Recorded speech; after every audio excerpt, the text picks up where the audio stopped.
Developing tonight. To fix the border. There's virtually unanimous agreement among Democrats and Republicans about that. We just have to figure out how to do it in a way that can get 60 votes here in the Senate and a majority of votes there in the House and get to the president's desk. Senate Majority Leader Chuck Schumer laying out his goals for the Senate in the new year. The most pressing issues right now, he says, are the border and keeping the government funded.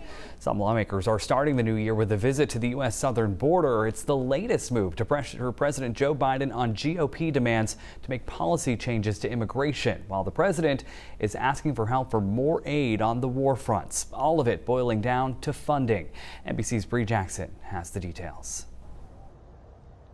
A decades-old problem carrying over into 2024, the flow of illegal migrants crossing the U.S. southern border. And it's been overwhelming for us. We haven't stopped during the holidays. House Speaker Mike Johnson leading a group of nearly 60 Republicans to Eagle Pass, Texas Wednesday to get a first-hand look.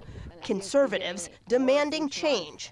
And we're now 3 years into the Biden administration with no change in sight. Border talks are resuming as Congress returns to Capitol Hill. Senate Majority Leader Chuck Schumer says negotiators are making progress. It's very nice you go to the border, but the way to get something done is work. Homeland Security Secretary Alejandro Mayorkas contends the Biden administration's efforts are working. More Border Patrol agents, more asylum officers, more immigration judges, more investment in technology to battle the scourge of fentanyl. Border Patrol reported a decrease in numbers to start the new year, but even the administration is not optimistic the drop will last. You gotta do something. You gotta give me the money I need to protect the border.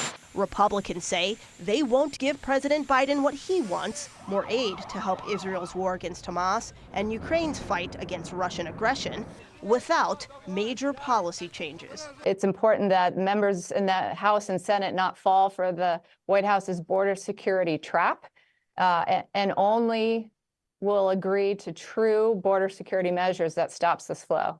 Congress facing crisis at our own border and overseas. In Washington, Bree Jackson, NBC News. For the first time in nearly 5 months, Ukraine and Russia swapped prisoners of war. Russia's defense minister said its forces handed over 248 prisoners to Ukraine, while the Ukrainians returned 230 soldiers and civilians to Russia.